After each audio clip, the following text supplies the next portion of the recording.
Welcome to the Skeptic Zone, the podcast from Australia for science and reason.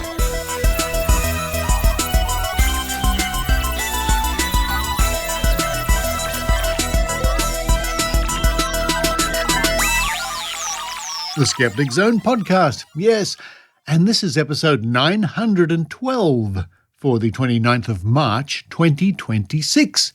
Richard Saunders coming to you from Sydney, Australia, where in the last day or two the weather has turned from hot, hot and muggy with the occasional mugginess to cool and time to put on a hoodie.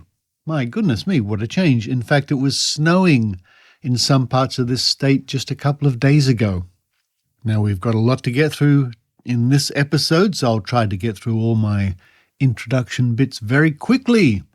We kick off with a trip to Mind Body Wallet. Yes, Mind Body Woo Woo, Mind Body Spirit, the festival here in Sydney twice a year. It's a moving festival. It goes to other capital cities as well.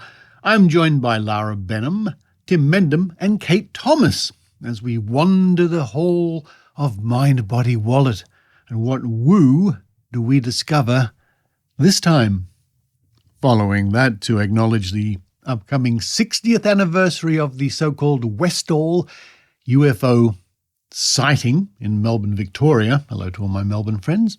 We're going to be looking at that case in the context of memory and the fragility of memory and cross-contamination of memory and false memories.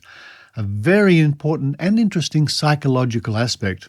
And incidentally, I should be appearing on the ABC television program here in Australia called Australian Story, possibly as early as tomorrow or next week in relation to this event. Then we have the Australian Skeptics Newsletter, written by news editor D and read by Adrienne Hill. Then to round off the show, once again, we're going to be looking at some Mind Body Wallet bumpf, files and flyers and bits and pieces I've picked up over the years from this amazing festival. Now, before we get into the show, some extra information to tell you. On this week's show notes, if you scroll to the bottom of this week's episode in the show notes, you'll see a link to Shirt Loads of Science with Dr. Karl Kruszelnicki, and he is chatting to our reporter, Kate Thomas. A great interview. Click the link and have a look. Also, it's worth noting that this week on Kate's own podcast, On the Moans, she looks at Mind Body Spirit, Mind Body Wallet as well. Also coming up this week at Skeptics in the Pub here in Sydney, I'll be giving a talk about Mind Body Wallet. How about that?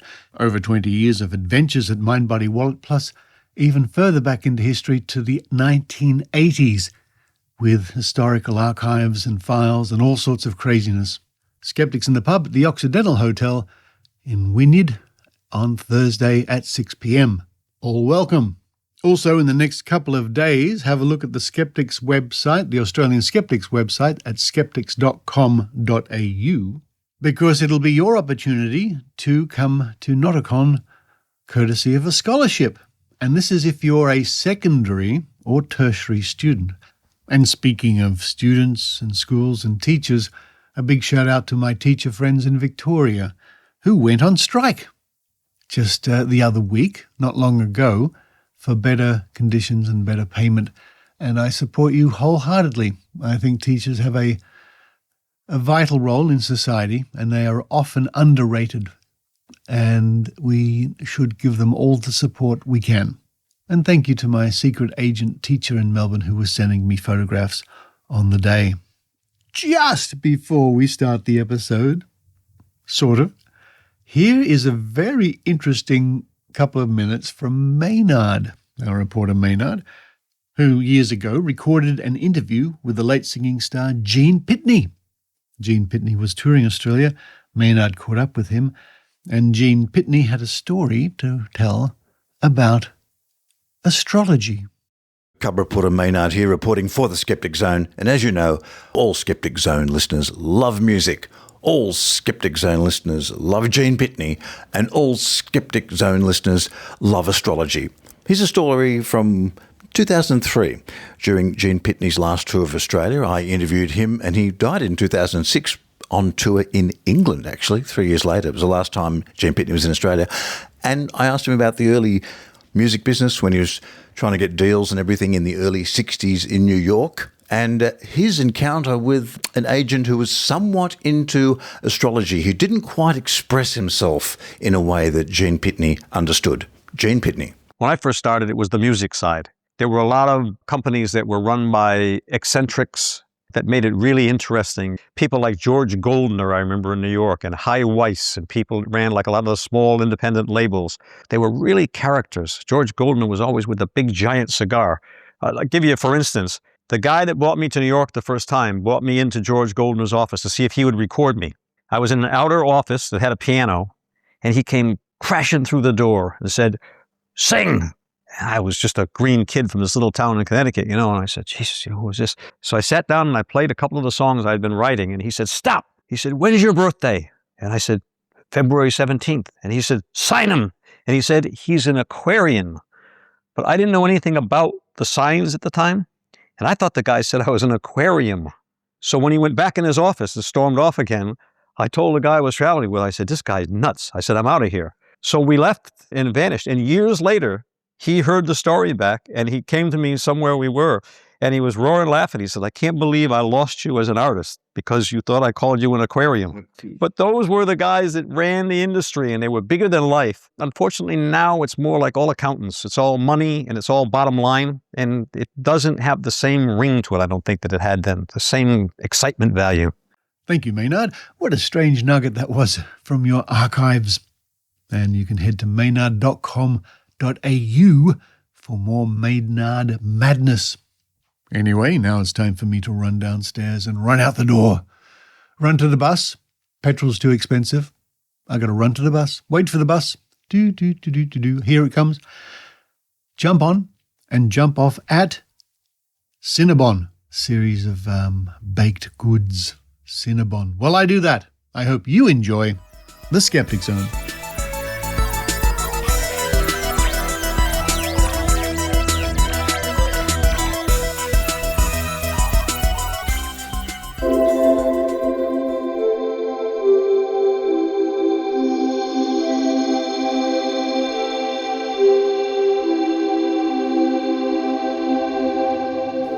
On Sunday, the 22nd of March, once again, it was time to head down to Darling Harbour here in Sydney in the giant exhibition centre to attend yet another Festival of the Mind, Body, Spirit, or of course, as we love to call it, Mind, Body, Wallet.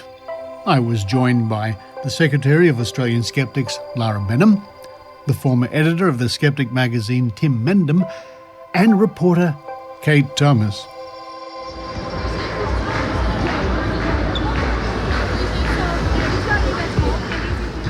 We spent a very enjoyable, well, I guess we could say enjoyable hour or so wandering around the various stalls and exhibitions that Mind, Body, Spirit or Mind, Body, Wallet has to offer. Many of the old standards were there, of course.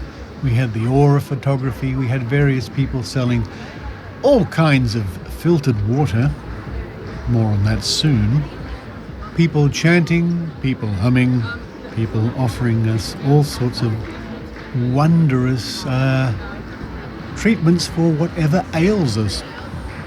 One thing that did strike me this time was there seemed to be more psychics, and they seemed to be dotted around the festival in their little booths more than I seem to remember in the past. Nevertheless, there was an area set aside towards the back of the hall dedicated to psychics. We like to call it the Room of Psychics. And you could front up, pay your money, and get a psychic reading. But again, it just struck me how many psychics were dotted around. Another stall that's been there year after year after year was the stall of orgone effects, the orgone energy people selling all sorts of bizarre things that claim to protect you from EMF and harmonize your home and improve this and that and so on. And to this day it beats me why these people are still in business. The claims are that outrageous. After looking at about half the exhibition, we sat down for a welcome cup of coffee and a chat. Well, it wouldn't be a year without Mind Body Wallet. I'm here with Lara Benham. Hello, Lara. Good morning. Good morning. Kate Thomas. Hello, Kate. Good morning. Good morning. It's not morning, is it? Good afternoon. Good afternoon. And Tim Mendham. Hello from here. He's over the other side of the table. We're just having a coffee in this extremely noisy Mind Body Wallet festival. And this is your second visit, Kate. My second foray into the world of woo, the wonderful world of woo. The first time they told you your stem cells were lacking, I think. Yeah, I was too scared to go back to find out. I'm in denial about it, and I just couldn't face it. I couldn't face the trauma. It was too triggering. I can tell you're looking very worried. And we've done about 3/4 of it so far. And I must admit there is year after year, I'm detecting a decrease in the amount of absolute, outright, ridiculous quackery, like the machines that cure you and so on. But there are lots of psychics and so on here. Yeah, look, I'm disappointed in how it's come to the middle, I feel.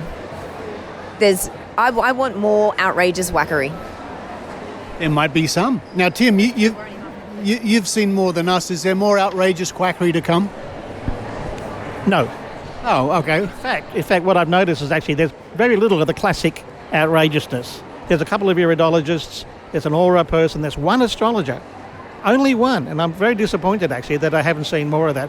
A lot of wellness things, a lot of ordinary products being rebranded as wellness, like pottery and jewellery and that sort of stuff, which you could pick up anywhere, but they've suddenly become energy things and that sort of stuff. Quite a few energy people around. The scattering of psychics through the exhibition, plus the big psychic hall, there's a lot of them. A lot of psychics, a lot of advice from them. Well, they're the evergreens, I suppose. I mean, these quack machines come and go, and the quack we've seen miracle water or water that claims to get rid of chemicals or stuff like that. So we saw Awake Water. Awake Water was the one it was spring water that had a frequency embedded in it. And then the other product we saw was the filter. It was the filter that took all the chemicals out of the water, including the H2O. It's what we call dehydrated water. I think so, yes. As ever, mixed up amongst the woo, there is stuff worth buying, like cosmetics, for example. Yeah, I bought some lovely lipstick. It's just lipsticks, not claiming to be anything else. She wasn't claiming it did anything else. It's nice. It's nice. Well, I haven't tried it yet. I'm about to try it, but she's just here peddling her wares, which is fine. So we were all shocked to discover that this year they're charging us $6 for an entry ticket. It was free for the last 5 or 6 years or something like that, since before the pandemic. But I don't mind. I really don't mind, because I sort of figure it's an education. You're using that word quite wrongly. It's an entertainment, really. Got to keep you going for a couple of hours, which is cheaper than a movie. I was following a security guard around who was heading down towards where you were. So I was looking forward to your being thrown out again, actually. So that was fun, but he went straight past you. I'm very disappointed. Well, I look different now. How is your Mind Body Wallet, Lara? It's all the same. It's the same stuff. I'm trying to find out the name of the place that was something to do with the light healing. They had like a picture of a prism and the light went through it, and I'm trying to find out the name on the website without having to go and speak to people. Because I feel like I could break that down a bit. But yeah, it's the same stuff. The makeup's cool, the crystals are cool.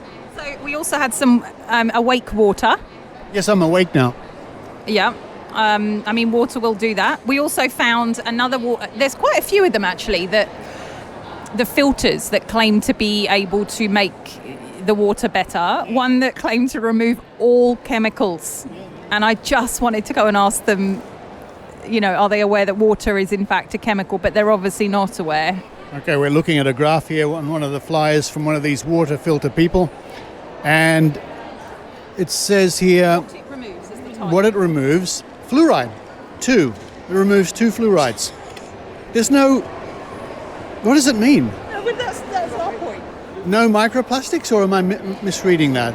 Yeah, it doesn't get rid of microplastics. Chlorine. Of all these things that are in... So, again, I don't understand this graph. It is not a good visual because it's very confusing. The implication is that it removes these items. And the items that it apparently removes would be chlorine, lead, fluoride, bacteria, microplastics, nitrates, and TDS. I don't know what TDS is, do you? No. We can look that one up later. Oh, total something sediment? I don't know. I think the TDS might be some sort of total of everything that it removes. But then there's coloured bars, but there's no label on the axis, so we don't know what the bars are representing. It removes 2 fluorides. Or 0.17. Oh, yes, it's very confusing. Tim's just suggested that because it removes all the chemicals but doesn't remove any microplastics or any bacteria, it just leaves you something to crunch on. It removes 100 bacteria. Oh, we misread it. That is, but so is this. There's 2 bars per thing.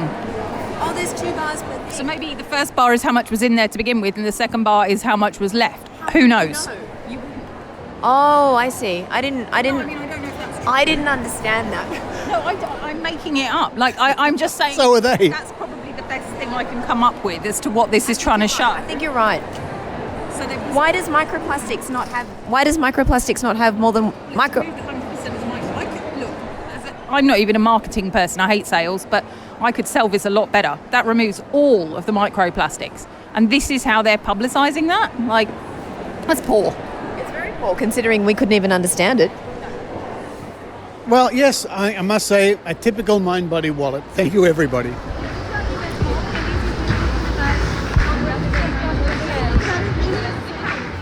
The Festival of Mind, Body, Spirit, of course, we'd love to call it Mind, Body, Wallet. Undoubtedly, there's something probably similar near you once or twice a year. And as I have said for many years, it's worth going. It's worth your while as a skeptic to go along and ask questions. And the best question you can ask, which I did when I was given a little amulet, I said, how does it work? And the answer will invariably be, it works via frequencies or vibrations or energy. Make of that what you will.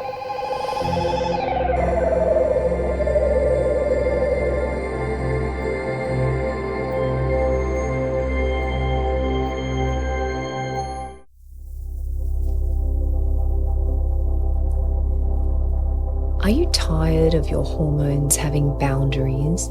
Do your friends and family tell you that you look like a desiccated husk with a malaligned aura? Introducing Sub-Saharan Snail Semen Serum Skincare, the all-natural, ethically confusing solution to whatever problem you mistakenly think you are having. Harvested at dawn under a full moon from snails who have really been through something. Each drop is infused with ancient wisdom, gastropod vitality, and zero meaningful evidence. Clinically studied in a sample size of vibes. Shown to improve energy, libido, skin glow, cortisol levels, insulin resistance, and your bank account. Sorry, just kidding, not yours, my bank account. Results not measured, defined, or real. Apply liberally to the neck, wrists, or wherever your intuition tells you your endocrine system lives. Sub-Saharan Snail Semen Serum Skincare, or SSS, because that's the sound that health professionals make when they hear about it. If it sounds natural enough, no one will ask for the data.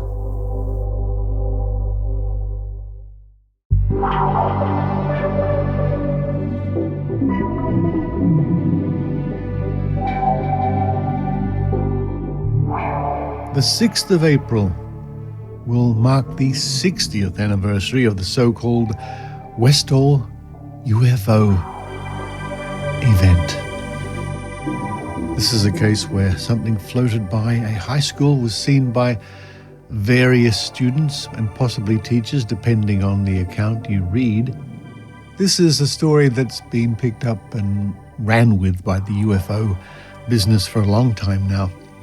And I thought I'd like to have a quick look at this in the context of the fragility of memory and false memory and memory contamination.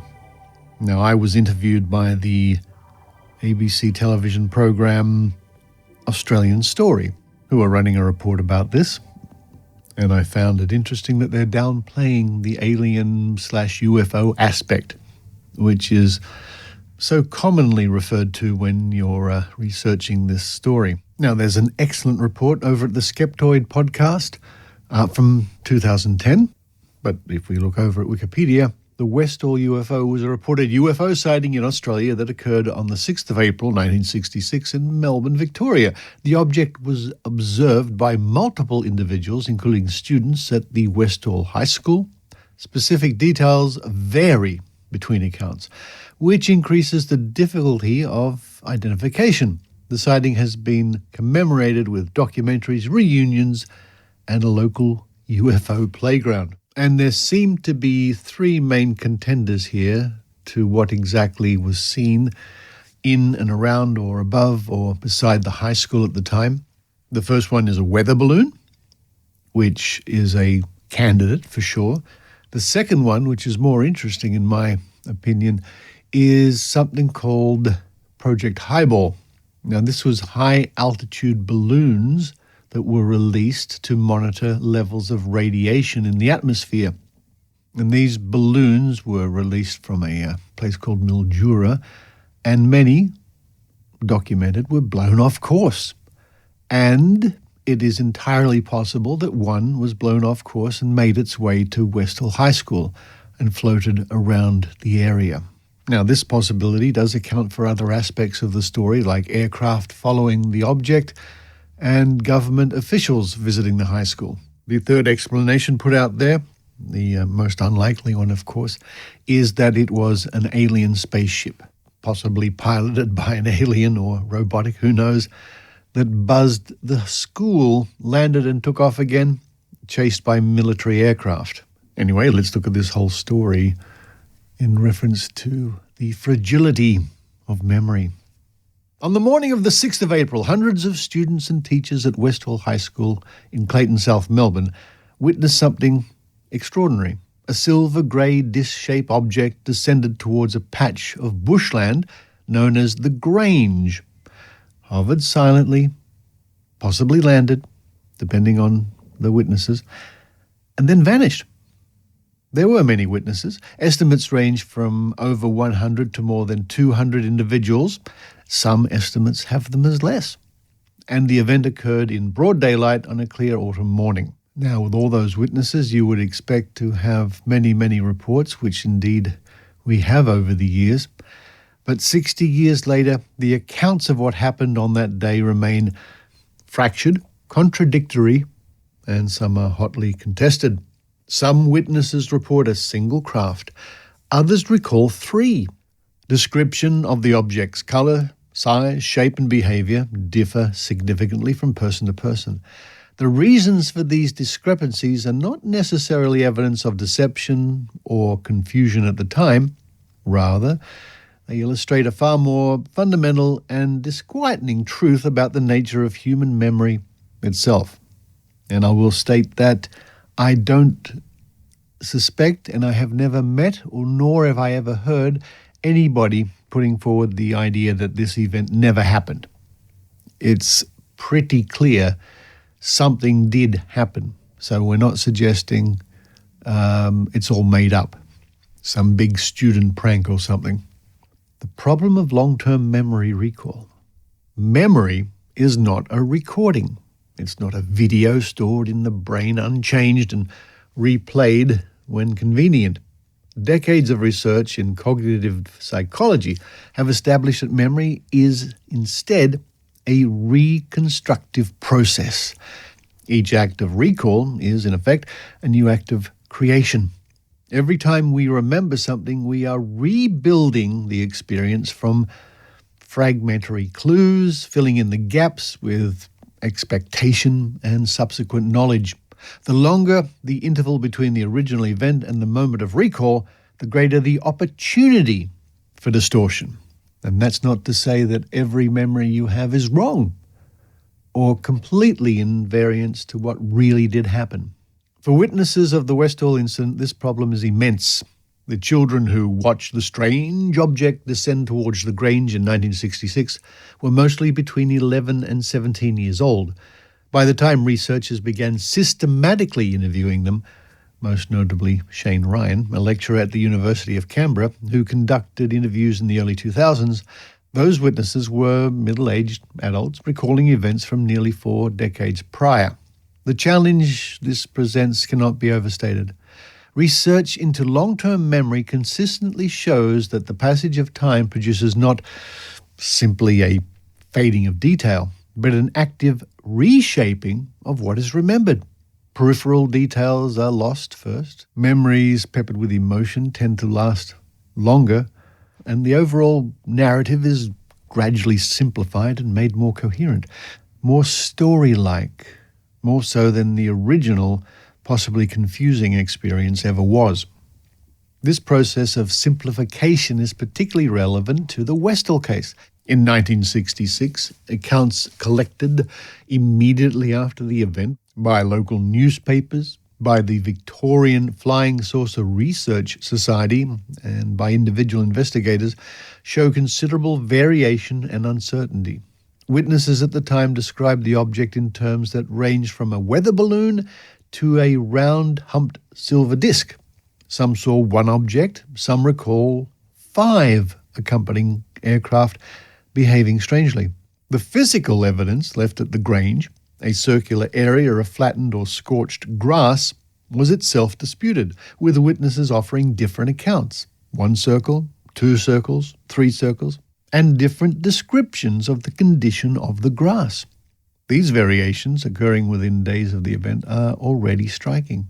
Over the decades that followed, as witnesses processed their experience, discussed it with others, read news articles, watched documentaries, and attended reunion events, their memories continued to evolve. The concept of false memory, the sincere recollection of something that didn't occur or did not occur in the way it is remembered, is one of the most important discoveries in the psychology of memory. And I emphasize that these people are usually sincere, of course, and when you remember something, you regard that memory as being real, even if it's not real. A false memory to you seems to be a real memory.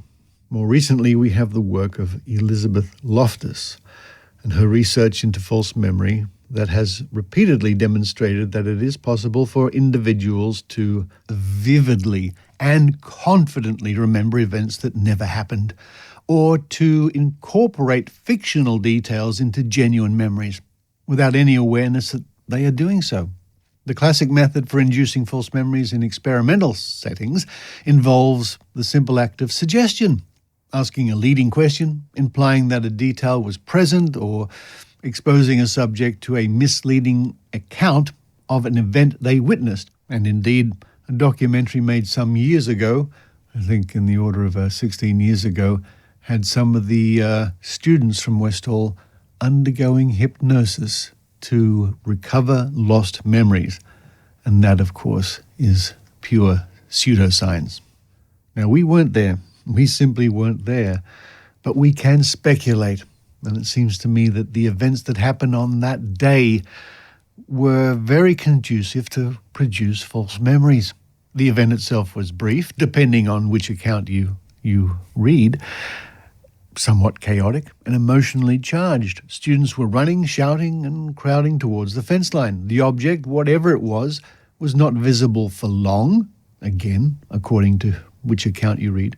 In such conditions, individual perception is unreliable. People see fragments. They process those fragments through the lens of expectation and prior knowledge. In 1966, flying saucers were very much part of the cultural imagination. The space race was at its height. Science fiction was flourishing, and reported UFO sightings were a staple of newspaper coverage. It would have been almost impossible for a group of Melbourne school children to watch an unusual aerial object without reaching for the cultural script of the flying saucer. And once that script is activated, once the frame reference is established, memory fills in the blanks accordingly. Then we have the stories that the incident at Westall was followed almost immediately by official suppression. According to multiple witnesses, teachers were instructed to say nothing. Students were called into the headmaster's office and pressed about what they'd seen. Men in suits, alleged to be government officials, reportedly visited the school and warned students to keep quiet. Whether or not these counts of suppression are entirely accurate, their effect on memory is significant. Being told that something must not be discussed, being made to feel that one has witnessed something secret or dangerous, is a powerful emotional experience. It attaches itself to the memory of the original event, magnifying its significance and playing on the mind. Each time a memory is remembered, it has the possibility of being subtly modified. The emotional charge of the experience, the fear, the excitement, the sense of forbidden knowledge, all becomes part of the memory itself, colouring the original perceptions with a retrospective intensity that they may not have fully possessed. We also have the problem of cross-contamination of memory. This is the process by which memories are shaped, merged, and distorted through discussion with others who claim to remember the same event. When two or more people who share an experience discuss it together, their individual memories do not simply coexist, they interact. Details from one person's account are absorbed by the other's recollection. A dominant narrative may emerge. The person with the stronger personality or the more vivid storytelling style or the greater social authority can tend to shape the shared versions of events. And I reiterate the very important point that when people are recalling something that is not accurate, that has been distorted, their memory has changed, they are not lying. They sincerely believe their memories are true. The students at Westall are a tight-knit community. In the days, weeks and months after the event, they inevitably talked amongst themselves. They compared notes. They tried to make sense of what they had seen. In doing so, they were not simply sharing information. They were collectively constructing a narrative. Details that one person mentioned became, for others, confirmed facts. Experience that one student described vividly, such as seeing the craft land or seeing circles in the grass, or being confronted by men in suits, became part of a shared story. Whether or not every individual had actually seen or experienced those things firsthand. This problem was compounded by the public attention the incident attracted in the subsequent decades, spurred on largely by the UFO business. The documentary Westall 66, a suburban UFO mystery, released in 2010, and based on interviews conducted by Shane Ryan and director Rosie Jones, brought the case to a national audience. Witnesses who had spent decades keeping their silence or speaking only to close friends and family were suddenly given a public platform. They attended reunion events. They watched the documentary and heard other witnesses' accounts. They were interviewed by journalists and UFO researchers. Each of these interactions offered fresh opportunities for cross-contamination. A witness who had no clear memory of seeing the object land might, after hearing a compelling first-hand account from a fellow student, find that detail gradually becoming part of their own recollection. The Westall incident sits at a peculiar intersection of the genuinely unexplained and the demonstrably unreliable. Something happened there. The witnesses we hear from today and over the years, we cannot say are lying. It does not mean what they recall really happened or happened in that way. But we must approach the accumulated stories with caution. Long-term memory degrades, distorts, and reconstructs. False memories form easily, especially around emotionally significant events. Social discussion of shared experiences contaminates individual recollections in ways that are not known to the people involved. The Westall witnesses are not fools. They're as human as the rest of us. and are equipped with the same imperfect memory architecture. Their testimony is deeply compelling as evidence of something remarkable, but it cannot by itself tell us precisely what happened. The lesson of Westall is not merely a lesson about UFOs. It is a lesson about the fundamental limits of human memory and how much we can trust. And that applies to each and every one of us.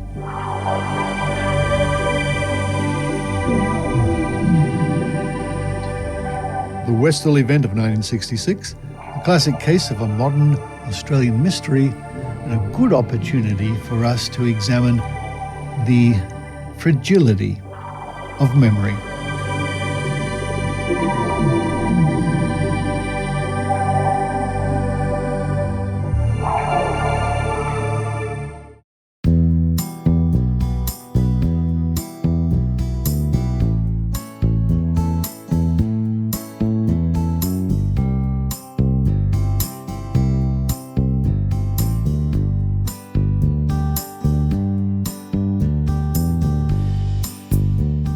Hello everyone, this is Adrienne Hill, and I'm here in London, England, and I'm going to read the highlights from the Australian Skeptics Newsletter. This is newsletter number 243. Now don't forget, you can sign up to this newsletter at skeptics.com.au and get the full report, complete with all the links every other week, right into your inbox. But let's see what our news editor, Dee, has for us this time. Hi all, says Dee. In the news this fortnight, an exposition from, Alberta, Canada, was reprimanded and held in contempt of a preliminary injunction for practicing medical quackery without a license. Additionally, as the U.S. administration continues its obsession with all things extraterrestrial, it becomes nearly eye-rollingly tedious to report on as government websites are created to hype the so-called disclosure. Concerningly, AI phishing scams have surged almost 300% this year, as well as becoming more difficult to detect. We hope that access to such technology becomes more regulated as time passes, or at least to limit its ability to create malicious content. We at the Australian Skeptics have teamed up with the Skeptics Guide to the Universe to bring you Nauticon, Skepticon, Life, the Universe, and Everything, our 42nd annual conference. Tickets are on sale. Continue on for more information. In the meantime, read on, Dee. Okay, Dee, I'll do just that. Nominations for the 2026 Bent Spoon are still open. If you have a burning nomination for the perpetrator of the most preposterous piece of paranormal or pseudo-scientific piffle, you can forward them to our nomination page. Nominations should be for events, activities, or claims that have occurred in Australia or by Australians. The latest nomination mentioned on the website is for a woman who claims to get messages from ghosts.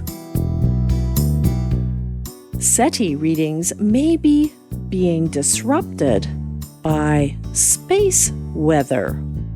Amid the solar winds, local interferences from our own radio and wireless technology and background radiation itself, messages from other solar systems may be getting lost in the weeds.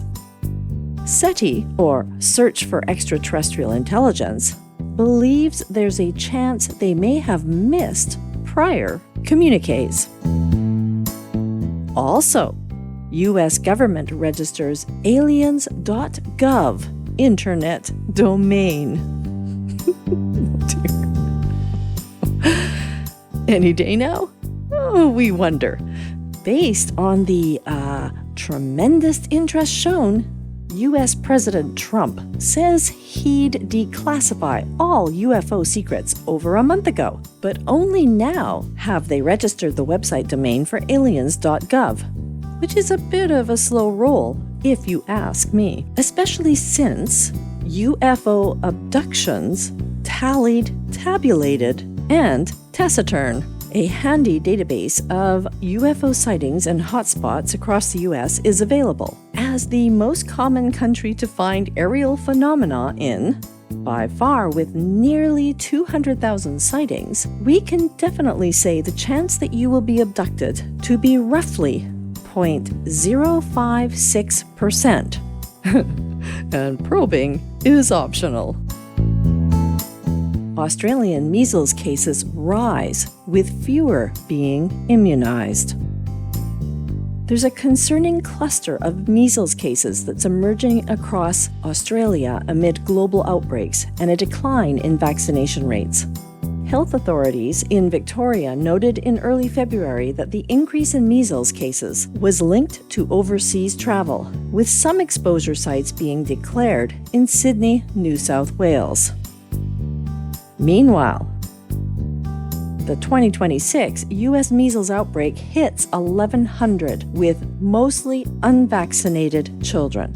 According to the CDC, through the 27th of February 2026, the U.S. measles outbreak has reached 1,136 cases since the beginning of the year, which is 92% of whom had not received the MMR vaccine.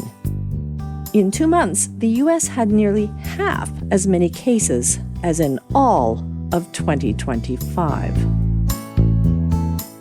Canadian court prohibits William Marcus from treating cancer patients. Alberta's Court of King's Bench found William Marcus, who was previously a Canadian physician who lost his license to practice medicine, in contempt of court for calling himself doctor, a variety of other titles that implied he was a physician, and for attempting to treat patients where he recommended, quote, ivermectin, mebendazole, and fenbendazole, end quote, to cancer sufferers. With a history of quackery, he was previously in trouble for blaming the death of a man who died in a mountain biking accident on vaccines. Nauticon tickets are available. For this year's conference, we are partnering with the Skeptic's Guide to the Universe to bring you Nauticon Skepticon, Life, the Universe, and Everything, which will be held at the Sydney Masonic Centre for 3 days of skeptical excellence, from Thursday, July 23rd to Saturday, July 25th. Items of interest. The silly story of the week. Bigfoot sees his name in lights. Is there nothing that our furry Sasquatch friend can't do? Living among us in secret, serving in his country's military, swimming across the Atlantic, Bigfoot is a new musical stage comedy in New York City featuring the missing link himself as the titular main character. Now that is a musical I want to see. Story of the week. Quote, psychics found my missing peacock, end quote. As humorous as it is, there may be a unique and low-stakes niche for psychic detectives. They may be rather apt at finding missing pets, especially since this psychic had the prophetic idea to let the owner's dog find it for them. Agnostic animosity. This is an article that on its face appears to be making a point against skeptical agnosticism in reference to the existence of God, at first trying to analogize a belief in an intelligent creator to an unverifiable truth that many well-established facts are not testable. For example, the JFK assassination, cryptids, and the moon landing. eventually completely losing whatever concise argument it was trying to make, likening reality to an optical illusion or those who simply don't get it, not having enough information to see the bigger picture, all while refusing to provide any counterpoints, assuming a reading audience which needs convincing. Well, that's all for this week. And as I was walking along the Thames River with my husband Greg and David Miles, who I interviewed about his new book called Sneeze, now watch out for that in the next week or two, we were chatting about the crazy crowds that are around the tourist sites in London in the summer, and David called it Bedlam. And I thought I need to use that word more often, which led to the conversation of how it came about that Bedlam came from the word Bethlehem. And I think I may have found out. According to etymonline.com, Bedlam, which is commonly used to describe a scene of mad confusion, is from around the 1600s and was a colloquial pronunciation of Bethlehem, which was a shortened version for the Hospital of St. Mary of Bethlehem in London. Originally, in 1247, it was a priory, but was mentioned as a hospital by 1330, and later as a lunatic hospital by 1402. It was converted to a civic lunatic asylum on dissolution of the monasteries in 1547. So there you go. Until next time, this is Adrienne Hill signing off from the land of Bedlam with biscuits and beer.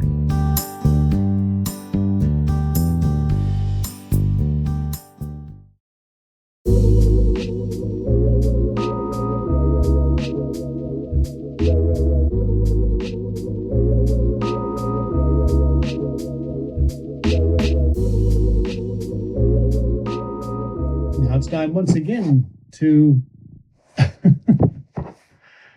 try and record when there's a cat in the studio. Hello, Henrietta.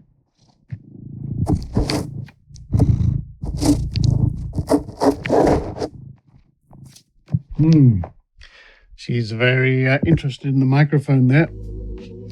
But what I'd like to say is now it's time to go back to the archives of Trove, but today we're not quite going back to the archives of Trove. We are going to archives, nevertheless. And I thought I would once again dive into my own personal archives to see some of the interesting things, bumpf and other information I've collected from that Mind Body Spirit, Mind Body Wallet. Now, of course, you might hear a purring cat throughout this segment. There's not much I can do. She has decided to colonize part of the desk here, haven't you? Yes. Anyway, let's dive into my personal archives here. And here's something from 2015. Into Harmony Health Services. It's a double-paged brochure here. Into Harmony Health Services. Everybody deserves to feel great. Bioresonance therapy is your answer. So this is a business, or was a business, with a bioresonance machine. Let's read on. Allergies, anxiety, stress, migraine, chronic fatigue, candida, sinus hay fever, UTI, digestive complaints, pain, ADD, ADHD, viruses, skin conditions, emotional issues, and the list goes on and sort of fades in an artistic way with a beaming woman looking at us on the front sleeve here. We turn the page. Releasing physical blockages, bioresonance therapy. Of course, we've been talking about bioresonance therapy lately on the Skeptic Zone. To cut to the chase, of course, it's quackery. Now, these are the machines that claim to diagnose and treat you by zapping you with frequencies. There's a photograph of the very machine she's using here.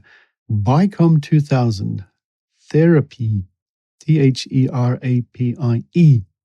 And it's like something out of a 1972 episode of Doctor Who with large dials and buttons and things like that, about the size of a old-fashioned desk record player, I guess. Bioresonance therapy, it says, is a form of holistic medicine developed in Germany which treats the whole body, not just the symptoms presented. How many times have we heard that? Enabling the often underlying hidden causes of the problems to be found and eliminated. Generally, the body has very good healing properties. If the body experiences too many stresses or induced influences, additives in our foods, our water, environment, toxins, heavy metals such as mercury and aluminium, radiation, chemicals, over time, these can impede or even block the body's self-regulatory abilities, and disease or other serious chronic stresses can be experienced. Oh dear. Bioresonance therapy is a non-invasive, painless method of treatment, making it ideal for children. Using the BICOM machine and the body's own electromagnetic oscillations, frequency vibration, we restore. What do you think, Henrietta? Yeah, she's looking at me with half an eye open. We restore and balance the energetic systems of the body. By strengthening the systems and organs of the body, this enables the body to heal and protect itself from further illness. Who knew? And is there much point in reading more about this? I don't think so. The next page says releasing emotional blockages. And this therapy is provided in conjunction with bioresonance therapy to support all systems of the body and may assist people who experience anger, anxiety, fear, phobias, relationship issues, self-esteem, sabotage, and self-image. And that is a sub-thing they're offering, I guess, a sub-treatment, emotional balancing therapy, whatever that means. And on the last page here, and with a picture of the woman apparently treating another woman with this device. Bioresonance therapy is a form of holistic medicine which treats the whole body, not just the symptoms presented, which it said before, tested and approved throughout Europe and Canada. Bioresonance therapy is used in over 55 countries worldwide. It might be used, doesn't mean it works. In Germany, where it was developed over 30 years ago, it has become the #1 holistic tool in use today.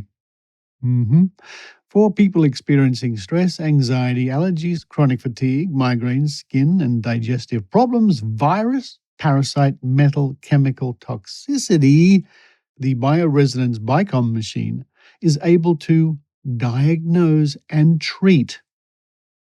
Diagnose and treat. Those are medical claims. The specific affected organs and symptoms of the individual's body using a non-invasive, painless method of vibration electromagnetic oscillations frequencies, which then enable the body to bring itself back into balance and heal itself fast and efficiently. And this business, at the time, 10 years ago, was in a place called Manly, Queensland. And a quick look at their website, intoharmony.com.au, is, shall we say, disappointing because it simply doesn't exist anymore. But the flyer also comes with amazing testimonials.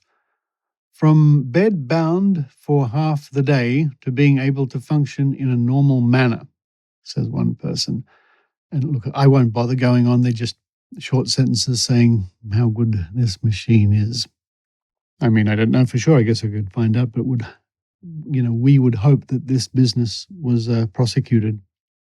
Oh, a little bit about the practitioner herself, Melanie Young, and her qualifications. You might be asking. Are you asking, Henrietta? Are you asking? Yes, Henrietta is asking. Dip bioresonance. Good grief.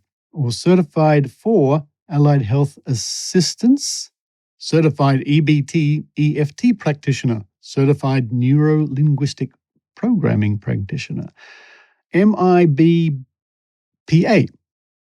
member IICT.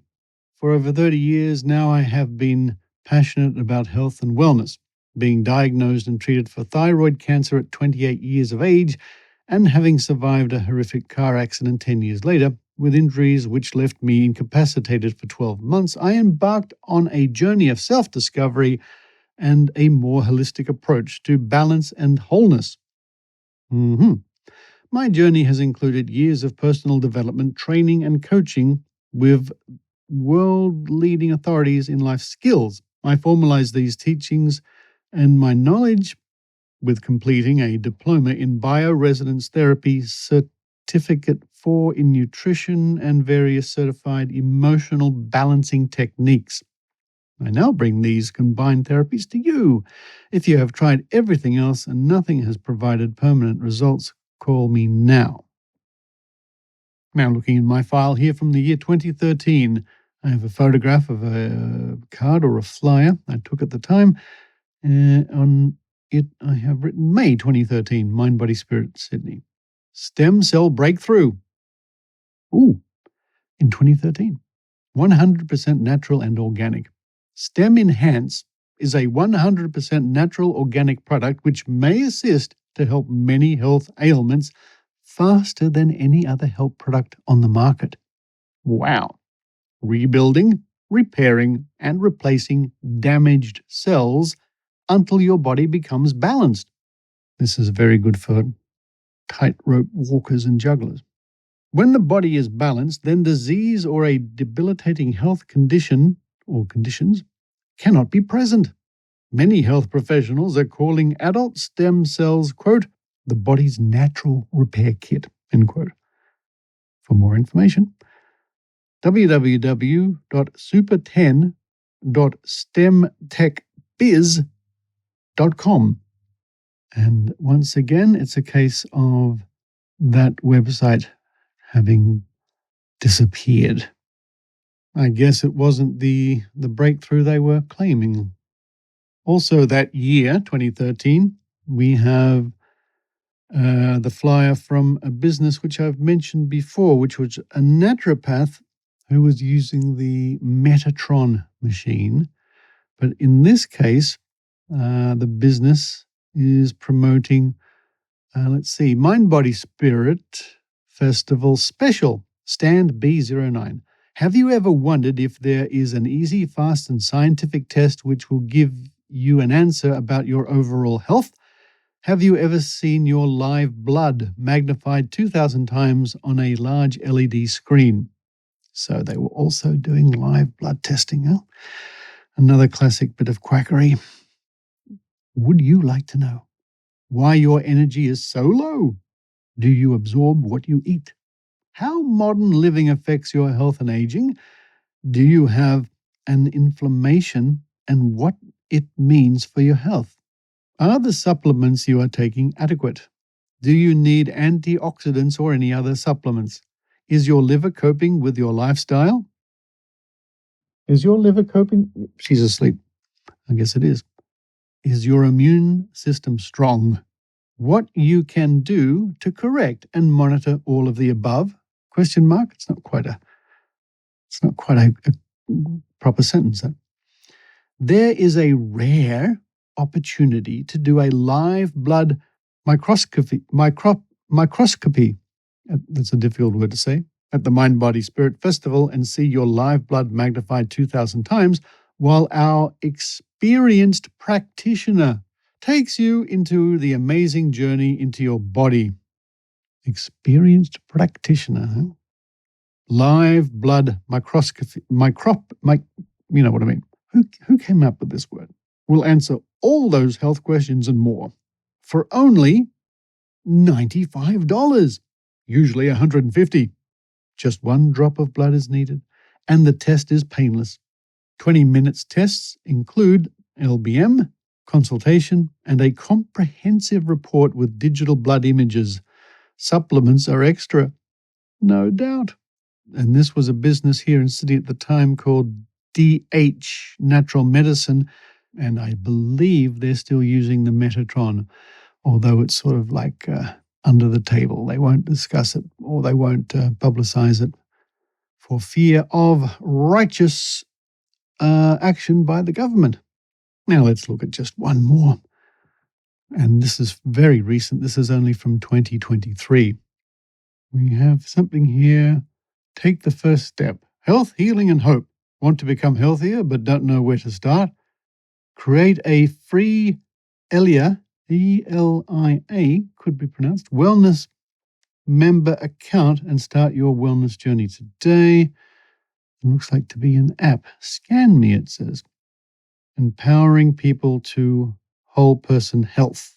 Elia Wellness is a health promotion charity and is an initiative of Adventist Health and sister organisation of the Sydney Adventist Hospital.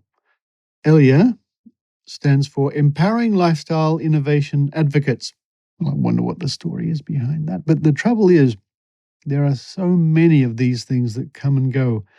You can imagine how many I've seen over a quarter of a century. And to be fair to as many people as possible, some of these things are certainly legitimate. Absolutely. Maybe one more. I took a photograph here of a poster, Mind Body Wallet. Detoxification and lymphatic iridology. And iridology, of course, I don't need to tell you, is the quackery of diagnosing people by the patterns of the iris. It says, lymphatic iridology is a non-invasive method used to identify lymphatic congestion and associated weaknesses with the body. Rectifying these weaknesses have known to alleviate symptoms associated with tumors, cancer, diabetes, osteoarthritis, lymphedema, digestive disorders, ulcers, autoimmune, infertility, mental health. And it goes on. But notice the weasel wording here, the very tricky wording. It uses these big words like tumors, cancers, diabetes, and so on. But it says it's rectifying these weaknesses have known to alleviate symptoms associated with, and on it goes. But if you were to press them, they would probably say quietly that it does treat these various diseases.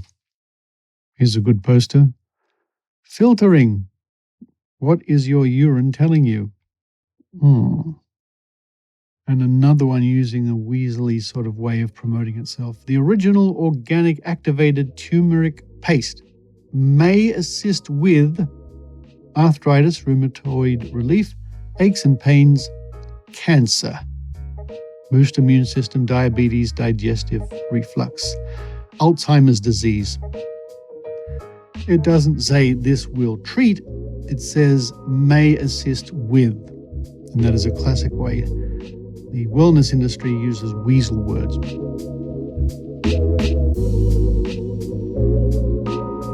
Well, there we go. And I guess this just reminds me of the importance of archiving, of collecting these things and keeping them. These days, it's so easy. You don't have to have stacks of newspapers piled up or magazines or clippings. You simply take a photograph and store them on a memory chip. And you can have thousands and thousands and thousands. And it's much like Trove, really. When you go to Trove at trove.nla.gov.au, you can see thousands reaching into millions of reports and other information at your fingertips. Because when you go there, or when you look into my computer, well, you never know what you might find.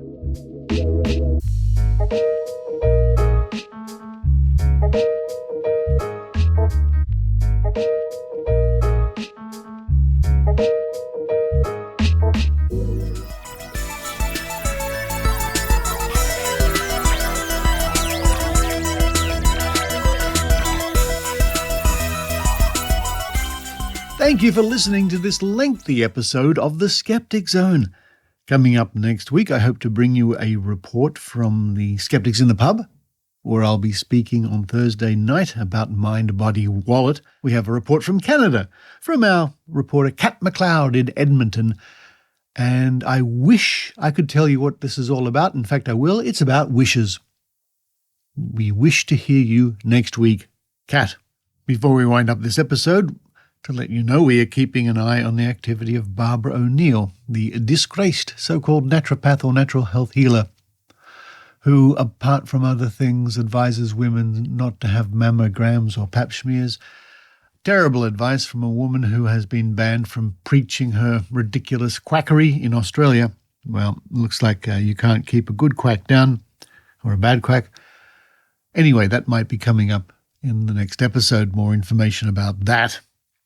But for this week, you can all have a nice cup of tea now. This is Richard Saunders signing off from Sydney, Australia.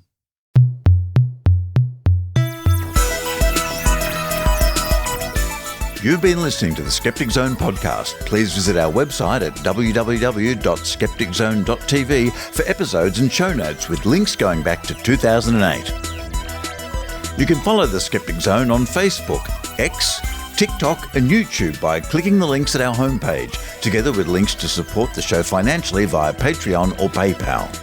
The Skeptic Zone is an independent production. The views and opinions expressed by our guests are not necessarily those of the Skeptic Zone podcast or any other skeptical organisation.